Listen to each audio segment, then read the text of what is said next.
الحمد لله نحمده ونستعينه ونستغفره ونؤمن به ونتوكل عليه ونعوذ بالله من شرور أنفسنا ومن سيئات أعمالنا من يهده الله فلا مضل له ومن يضلله فلا هادي له ونشهد أن لا إله إلا الله وحده لا شريك له ونشهد أن سيدنا ومولانا محمدا عبده ورسوله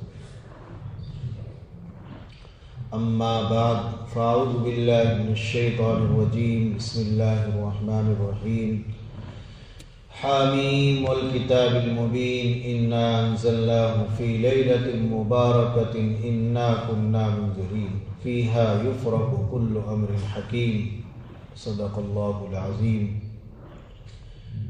وعن علي بن أبي طالب رضي الله تعالى عنه قال قال رسول الله صلى الله عليه وسلم إذا كانت ليلة النصف من شعبان فقوموا ليلها وصوموا نهارها رواه ابن ماجہ.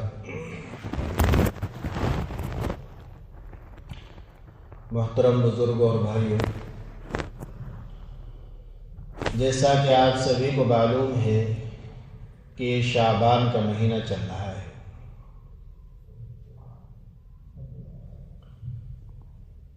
یہ مہینہ رمضان المبارک سے پہلے کا مہینہ ہے. اس مہینے سے متعلق اللہ کے رسول صلی اللہ علیہ وسلم کی ہدایات ہیں، اور اس مہینے کو حضرت نبی کریم صلی اللہ علیہ وسلم نے اپنا مہینہ فرمایا ہے. اس مہینے کے اندر انسان اپنے آپ کو ایک نیکیوں کے سیزن کے لیے تیار کرے.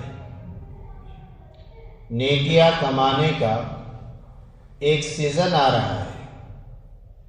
اس سیزن کے لیے اس مہینے میں اپنے آپ کو ذہنی بدنی طور سے تیار کریں، اپنے مشاغل کو سمیٹیں. حضرت نبی کریم صلی اللہ تعالی علیہ وسلم نے دعا فرمائی ماہ رجب کے شروع میں ہی. اس مہینے سے پہلا جو مہینہ تھا اس میں دعا فرمائی اللہم بارک لنا فی رجب و شعبان و بلغنا رمضان. کتنی فکر اور کتنی قیمتی چیز ہے رمضان کہ دعا فرما رہے ہیں کہ اللہ رجب میں شعبان میں برکت عطا فرما اور رمضان المبارک تک ہمیں خیر و عافیت کے ساتھ پہنچا. تو ظاہر ہے جب اللہ کے نبی صلی اللہ علیہ وسلم نے اس مہینے کے لیے برکت کی دعا فرمائی ہے تو یقیناً یہ مہینہ مبارک ہے اور برکتی ہے. یہ ایک مہینہ بڑا برکتی مہینہ ہے. ہمیں اس مہینے میں تیاری کرنی ہے رمضان المبارک کی. اس دنیا کے اندر اللہ کے ایسے ایسے ولی گزرے ہیں کہ جو 6 مہینے پہلے رمضان المبارک کی تیاری شروع کر دیا کرتے تھے. جیسے تاجر لوگ تجارت کی اور تجارتی میلوں کی تیاری مہینوں پہلے شروع کر دیتے ہیں. مال بنواتے ہیں، آرڈر کرتے ہیں، جگہ کی تلاش کرتے ہیں، آدمیوں کا انتظام کرتے ہیں. تو اسی طرح یہ حضرات اولیاء اور اللہ کے مقرب اور خاص بندے جن کو عبادات کے اندر لذت اور مزہ آتا تھا، جو رمضان المبارک کے منتظر رہتے تھے، وہ 6 مہینے پہلے رمضان المبارک کی تیاریاں اور اس کے لیے دعائیں شروع فرما دیا کرتے تھے. ابن رجب حنبلی رحمۃ اللہ علیہ 6 مہینے پہلے اللہ سے دعا کرتے تھے رمضان المبارک کے لیے، اور رمضان المبارک گزر جانے کے 6 مہینے بعد تک استغفار کرتے رہتے تھے کہ یا اللہ اس ماہ مبارک کا جو حق تھا وہ ادا نہیں ہوا. تو کتنا بڑا برکت والا مہینہ ہے. کتنا مبارک مہینہ ہے، یہ برکتی مہینہ ہے جو چل رہا ہے۔ بالخصوص اس مہینے کے اندر ایک رات ہے جس کو حدیث شریف میں لیلۃ النصف من شعبان کہا گیا ہے، اور ہمارے دیار میں، ہمارے عرف میں اس رات کو شب برات کہا جاتا ہے۔ 4 راتیں بڑی برکت کی راتیں ہیں، 365 راتیں ہوتی ہے پورے سال میں، ان 365 راتوں میں 4 راتیں متعین طور سے بڑی برکت والی، بڑی فضیلت والی رات ہے۔ وہ 4 راتیں جو بڑی فضیلت والی ہے، برکت والی ہے، ان کا سلسلہ، اور ان میں سب سے پہلے نمبر پر آنے والی رات یہ شب برات ہے، جسے ہم شب رات کہتے ہیں۔ شب برات، لیلۃ البراءت، لیلۃ الصدق، لیلۃ النصف من شعبان، یہ اس رات کے نام۔ کیا ہے اس رات کی فضیلت، یہ ابھی عرض کروں گا۔ پہلے وہ 4 راتیں سن لیجئے کہ جن کی فضیلت حدیث شریف سے معلوم ہوتی ہے، اور جو بیدار رہ کر اللہ کو منانے کی، اللہ کو خوش کرنے کی، اللہ کو راضی کرنے کی، اللہ سے لینے کی راتیں ہیں۔ ان میں پہلی رات تو یہی ہے 15 شعبان کی رات، 15ویں شعبان شروع ہو گئی۔ آج کے دن ہے منگل کو ہے، اور دوسری رات ہے عید الفطر کی رات۔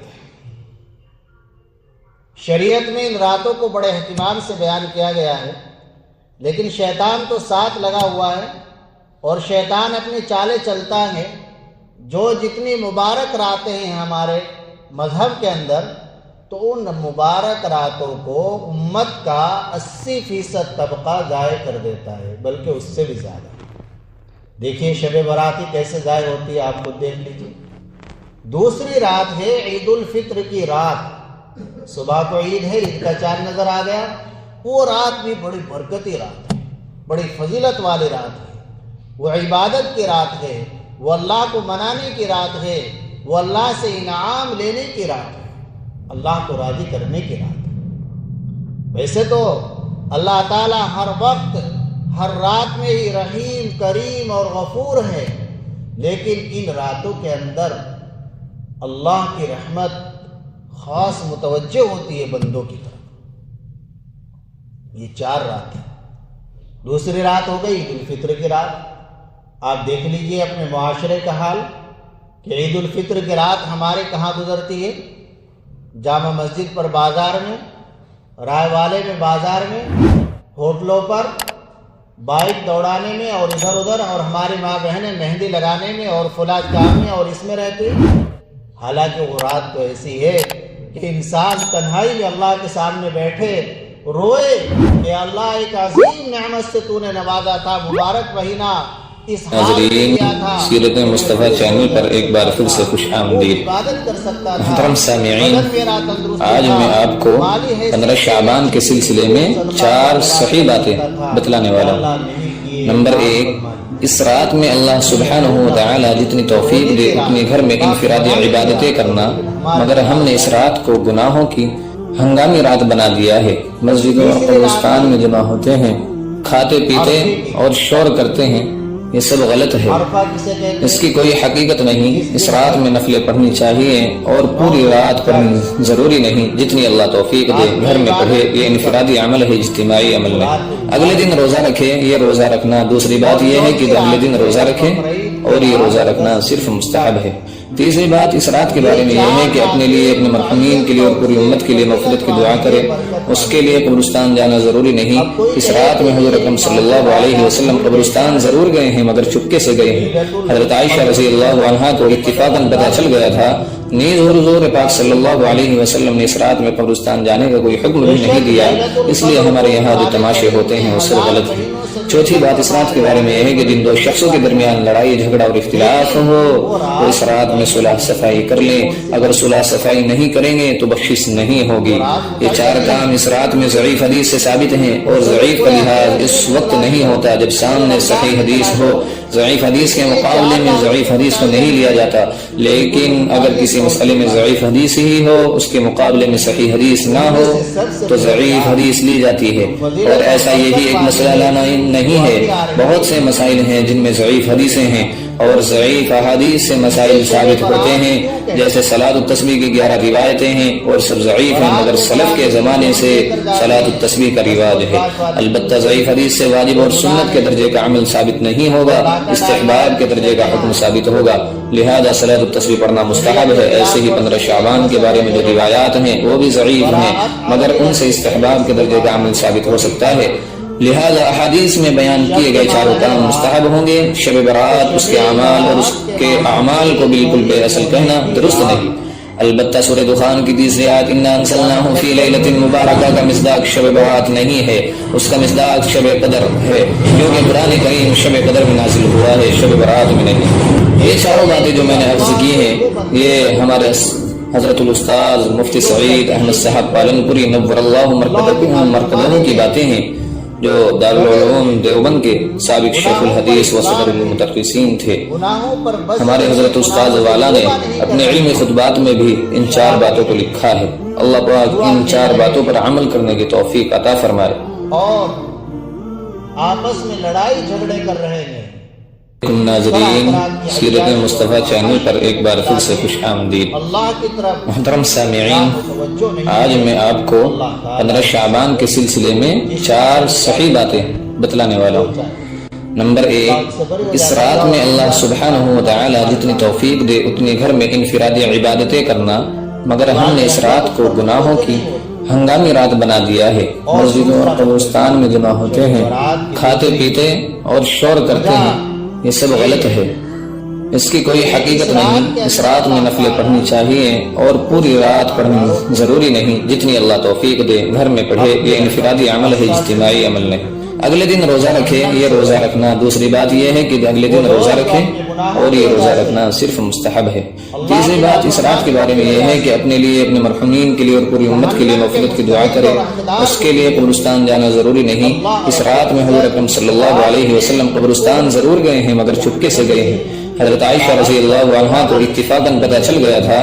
نیز حضور پاک صلی اللہ علیہ وسلم نے اس رات میں قبرستان جانے کا کوئی حکم بھی نہیں دیا. اس لیے ہمارے یہاں جو تماشے ہوتے ہیں وہ سب غلط ہے. چوتھی بات اس رات کے بارے میں یہ ہے کہ جن دو شخصوں کے درمیان لڑائی جھگڑا اور اختلاف ہو وہ اس رات میں صلح صفائی کر لیں. اگر صلح صفائی نہیں کریں گے تو بخشش نہیں ہوگی.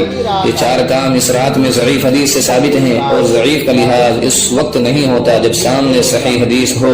ضعیف حدیث کے مقابلے میں ضعیف حدیث کو نہیں لیا جاتا، لیکن اگر کسی مسئلے میں ضعیف حدیث ہی ہو اس کے مقابلے میں صحیح حدیث نہ ہو تو ضعیف حدیث لی جاتی ہے.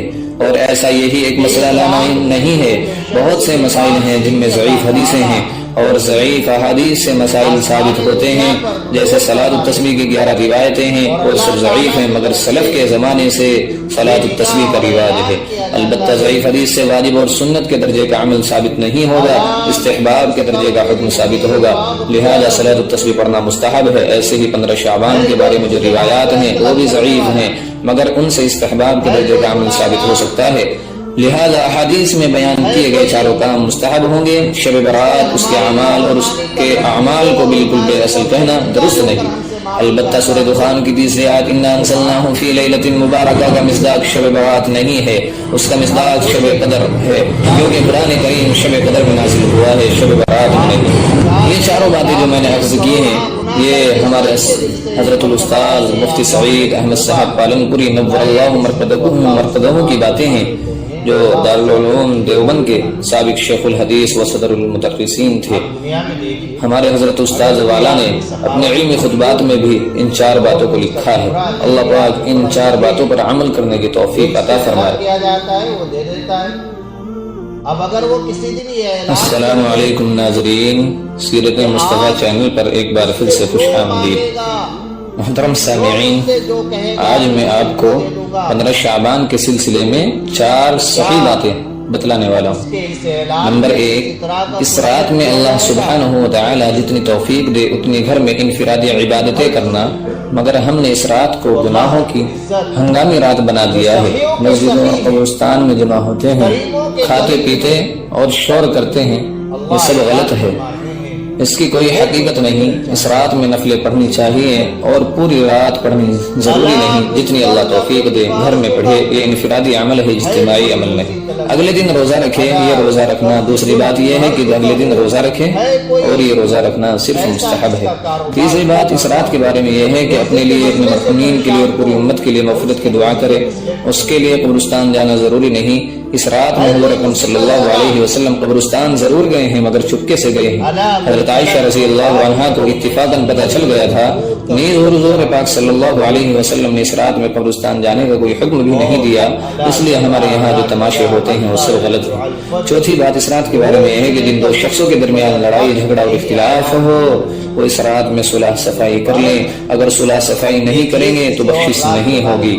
یہ 4 کام اس رات میں ضعیف حدیث سے ثابت ہیں، اور ضعیف کا لحاظ اس وقت نہیں ہوتا جب سامنے صحیح حدیث ہو، ضعیف حدیث کے مقابلے میں ضعیف حدیث کو نہیں لیا جاتا، لیکن اگر کسی مسئلے میں ضعیف حدیث ہی ہو، اس کے مقابلے میں صحیح حدیث نہ ہو تو ضعیف حدیث لی جاتی ہے، اور ایسا یہی ایک مسئلہ نہیں ہے، بہت سے مسائل ہیں جن میں ضعیف حدیثیں ہیں، اور ضعیف احادیث سے مسائل ثابت ہوتے ہیں، جیسے صلاۃ التسبیح کی 11 روایتیں ہیں اور سب ضعیف ہیں، مگر سلف کے زمانے سے صلاۃ التسبیح کا رواج ہے۔ البتہ ضعیف حدیث سے واجب اور سنت کے درجے کا عمل ثابت نہیں ہوگا، استحباب کے درجے کا حکم ثابت ہوگا، لہذا صلاۃ التسبیح پڑھنا مستحب ہے۔ ایسے ہی 15 شعبان کے بارے میں جو روایات ہیں وہ بھی ضعیف ہیں، مگر ان سے استحباب کے درجے کا عمل ثابت ہو سکتا ہے، لہذا حدیث میں بیان کیے گئے 4 کام مستحب ہوں گے۔ شب برات، اس کے اعمال اور اس کے اعمال کو بالکل بے اصل کہنا درست نہیں۔ البتہ سورہ دخان کی 20 آیت انا انزلناہ فی لیلۃ مبارکہ کا مصداق شب برات نہیں ہے،